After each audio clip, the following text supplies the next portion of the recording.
This is Genius Beach to Feet. Because today I am not driving. I am walking.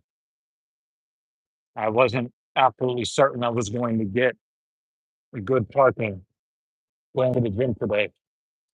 So I decided to just walk it instead. So I really wanted to get up super early and do my easy leg day, uh, maybe 6 in the morning. But I made the mistake of getting sucked into a YouTube rabbit hole. Hey, the Simplistics is here. What's up? Uh,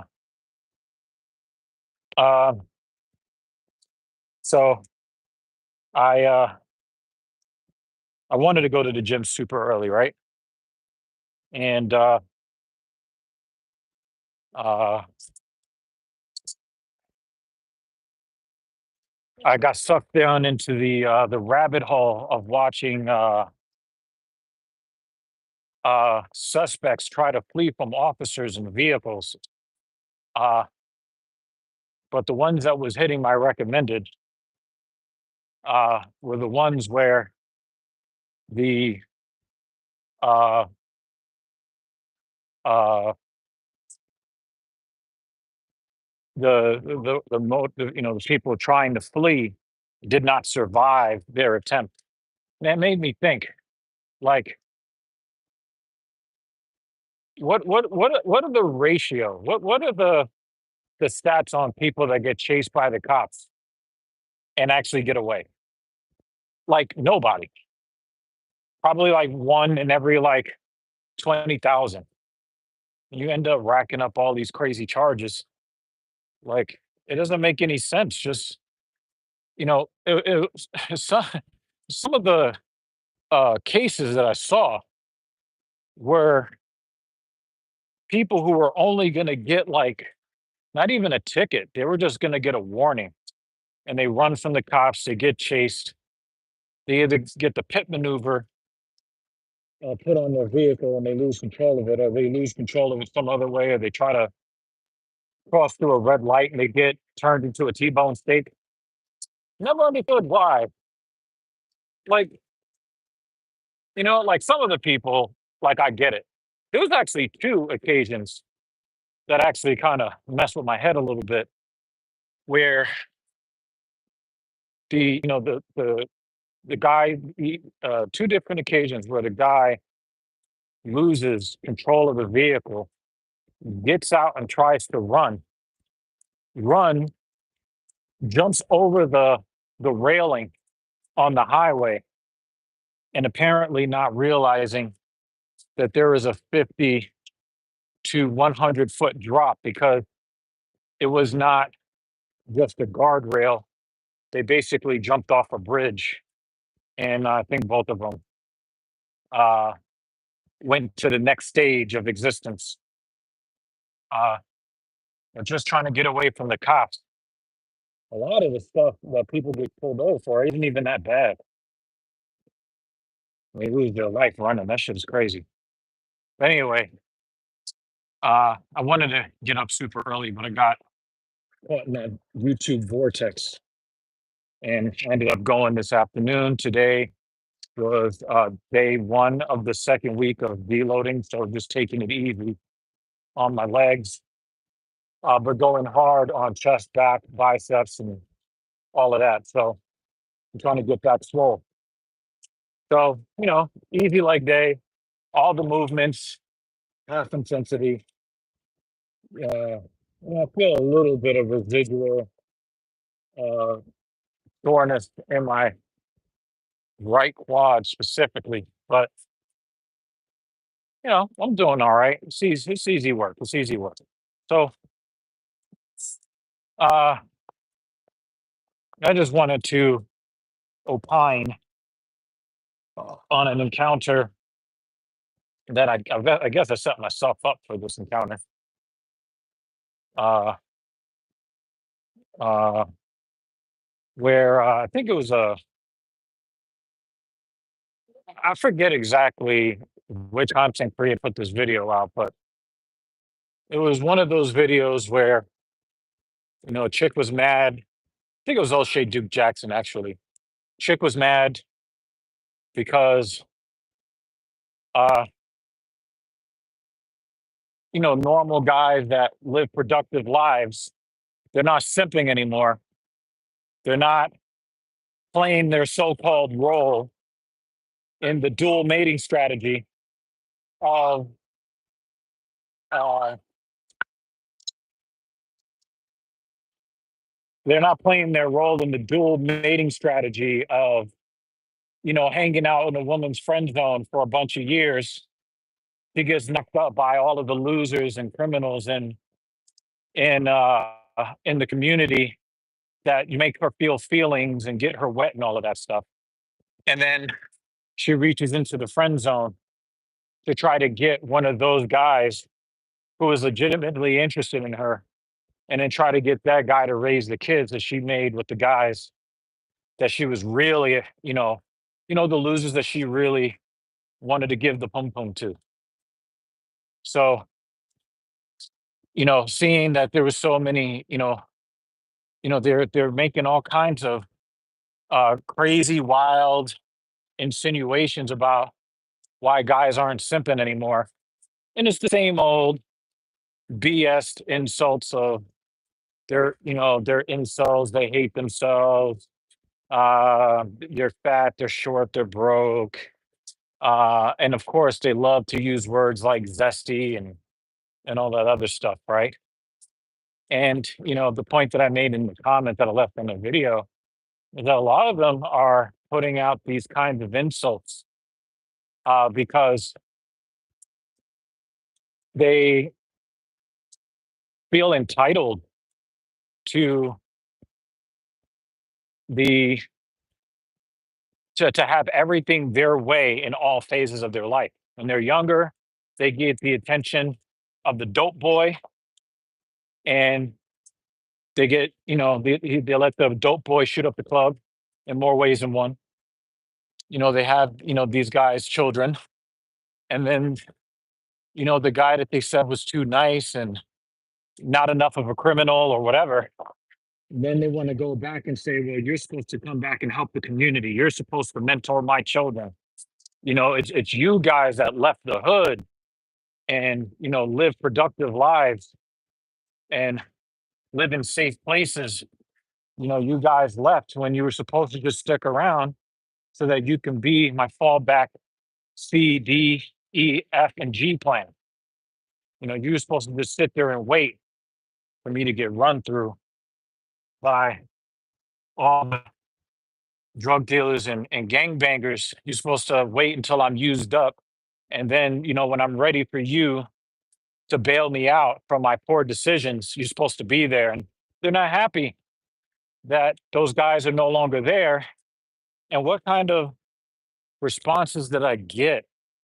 It was actually kind of hilarious because, I'm a person that, I look at life as a series of choices, and all of us have the opportunity to go in one direction or the other. And then you have to deal with the outcomes of whichever uh, direction you chose to go in.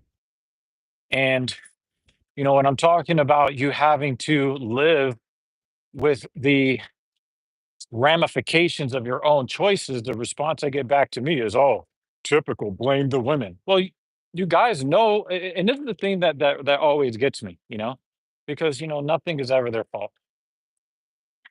I saw a video maybe 3 or 4 weeks ago where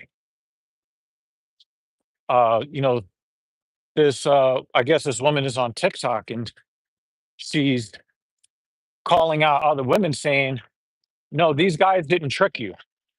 These guys didn't trick you into giving up the pom pom.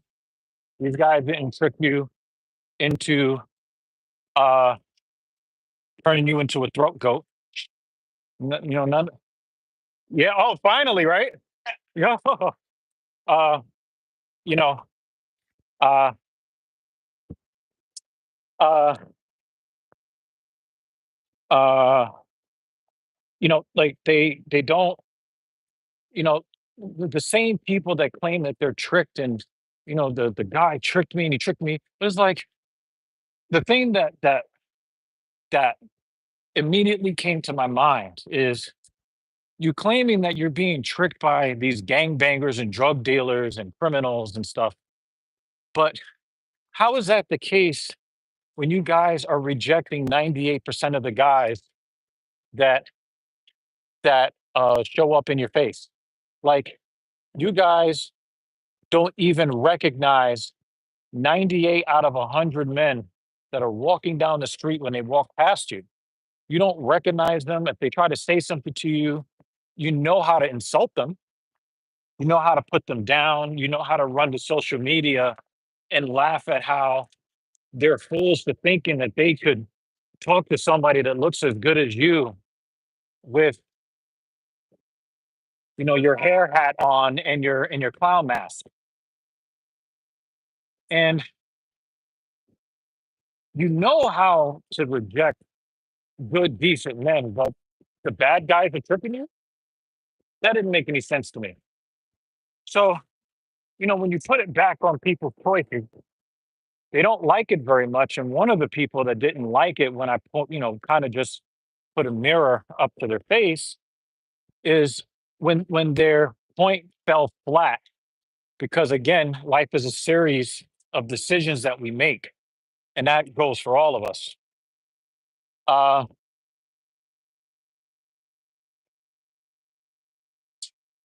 the first thing they want to do is use words like sassy and tell me that I need to you know, go back to my boyfriend or some crap like that, which they would never actually say to their gay friends because that would be homophobic. But that's an insult that they reserve for men that they know are heterosexual. Uh, but they wouldn't dare say that to their gay best friend. You know what I'm talking about. Uh, and the constant, oh, you're gay, you're gay, you're gay, and it's like, well, you're going to the personal attack because you can't refute the logic. You don't really bring any rebuttal to the table. That's hey, what's up, Oscar? How you doing, buddy? You don't bring a rebuttal to the table that is coherent and that supports your position. The only thing that you can do is throw baseless insults, the same insults that have been thrown at normal, everyday, hardworking, productive, heterosexual black men. It's the same. It's the same uh, uh, insults over and over and over and over again, and we're immune to that stuff. And when you make these baseless, insults against people on the internet, and this is why I named the stream "Don't see what's being shown, see what's there." It's a principle that my dad constantly. He said, "Out of screen time, might see it." That's funny as hell. Uh, my dad used to always say, "Don't see what people are showing you, see what's there." A lot of the time, when you go to have conversation with people, especially in a public forum, people that you are not familiar with, very often when the discussion is not going the way they expected, they immediately go towards the non sequitur, they go to the ad hominem attack because they don't really have a coherent rebuttal for your idea. So they start attacking you and they don't know you. But what that's designed to do is not to declare to everybody else that, you're this whatever that they're calling you. The reason why they throw out certain insults in public discourse is specifically to get you emotional so that you look bad to other people. So they're going to, if you're a straight Black man in America voicing his opinions on the type of woman he wants in his life, they're going to throw gay, gay, gay, gay, gay at you, not because they believe that you're homosexual, but they know that heterosexual men don't play that bullshit. We don't play that. And so they try to insult you to attack something that they think is going to have an adverse effect on your emotional state, so that you'll crash out, so to speak, that you'll step outside of yourself and step outside of decorum, so that in the end you look bad and not them. So a lot of times when you hear these kinds of insults, understand that the manipulation play is not that they actually believe that you are whatever they are insinuating that you are. They're really just trying to find an insult that they think would be most effective at pulling you outside of your emotional control. So again, don't pay attention to the insult that is being directed at you. See where the direction they're coming from with the insult. Understand that the understand that the scaffolding that holds up the environment in any interaction, they have meanings beyond the surface level that you can easily see. And it's you that a lot of times the motivation has nothing to do with what they're talking about, or nothing to do with what you're talking about. So when I see, guys saying, hey, when I see that people when guys are saying that we don't want to be step crash dummies, that we're not walking wallets, uh, that we don't exist to pay the bills of people we don't know, they're going to throw insults at you. But understand that, when she calls you broke because, you asked her what's her name, and then she starts rattling off, her phone bill and her rent, and you balk at that. Understand that when she calls you broke, she doesn't really know what your financial situation is. She's trying to appeal to your ego to get you to step outside yourself. And you have to understand the psychological scam for what it is, and don't step outside of yourself. You don't have to stoop to their level. You don't have to start insulting them back. Just point a mirror at their face. That's all you have to do. Anytime somebody wants to go personal in a conceptual conversation, bring it back to the concept and tie in why the concept bothers them so much. And eventually, what ends up happening is they get really upset, shut the fuck up. They really don't have anything else left to say. Making the walk is here. What's goody? What's goody? It's always good to see you, MT Dub. I want to have a conversation with you. Maybe you'll hit me up on Discord or something. I want to have a conversation with you about the UFC moving to Paramount in 2026 and the implications for the fighters on the roster. I'm pretty sure that you're going to talk about that on Crosswalk with Crossover MMA. I know you're probably going to talk about that over there. But this is a really huge deal, and I do believe that it needs to be spoken about. And so we're probably going to be talking about it on the Filthy Casual MMA Watch Party on the Talking Shit podcast. We're probably going to be talking about this Paramount deal with the UFC and seeing what that means for fighter pay and fighter compensation. I have a strong suspicion that the 17% of revenue that UFC fighters have enjoyed might go down all the way to like 14 or 13%. So I would love to get your perspective on it on the podcast, or for you to talk about it with Crosswalk. You probably talked about it yesterday. Now to think about it, I think you guys meet on Tuesdays. But I definitely want to get your opinion on that. Back to what I was talking about before. Anytime somebody tries to go at you personally, they believe it is an effective way to derail the conversation or to take the spotlight off the fact that their ideas are not adequately supported by really anything that they have to say, either conjecture or proof. So, um, yeah, let's do that. Make MT Dub. Let's make let's do some MMA news content. I would love to do that. Like I said, you can hit me up on Discord, and I will uh uh we'll put that video out. That sounds like a lot of fun.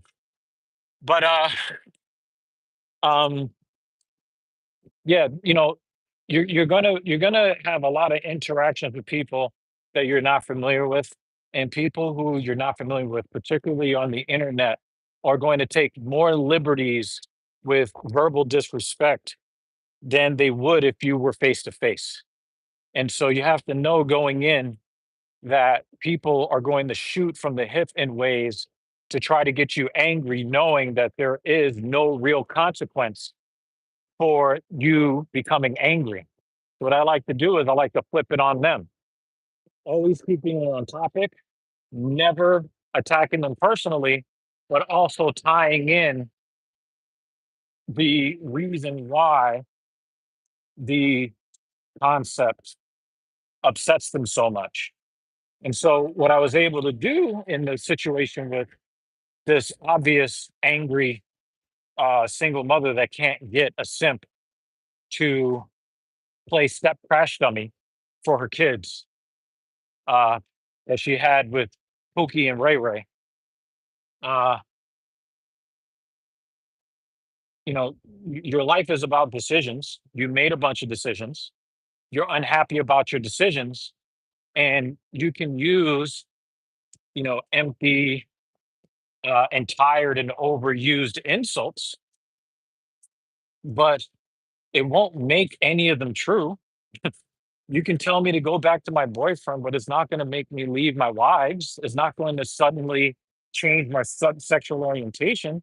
But you know what won't change? Reality won't change for you because you're really angry that you can't find a clown to bail you out of your bad decisions.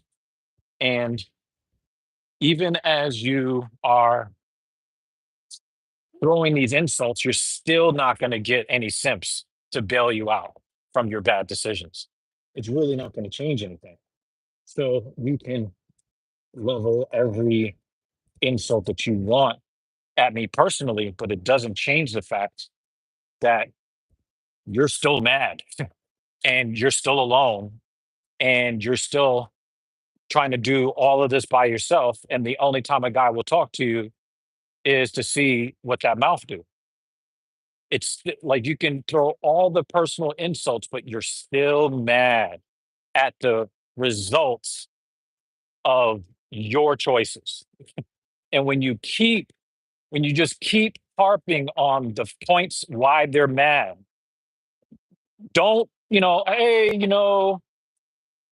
you're sassy, you're zesty, blah, blah, blah. I know that this person doesn't actually believe that. So I'm going beyond what they're showing me. They're showing me, oh, I'm questioning your sexuality. They're not really doing that. That's what they're showing me. But what's actually there is a frustration that reality is undefeated. You can make any kind of insult that you want. You can call me short.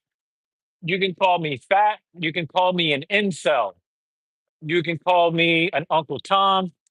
You can call me zesty or whatever it is.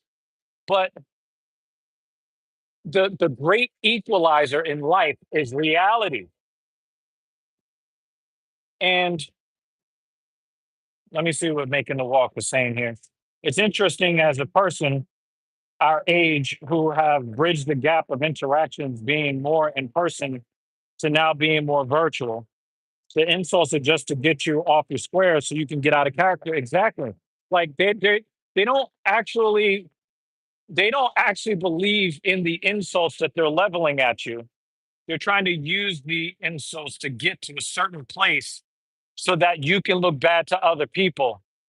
And so you can, even if you're an overly emotional person who is affected by insults, if you can understand the game within the game and understand exactly what certain insults mean in certain contexts, in certain situations, in certain conversations, you can just let the shit roll right off the bat.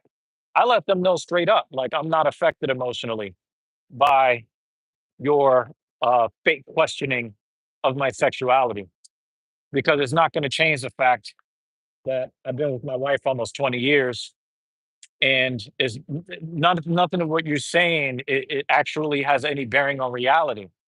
But the thing is that we've already identified your reality, and that is that you let it hit it raw. You didn't have second thoughts. Now you're a single mom.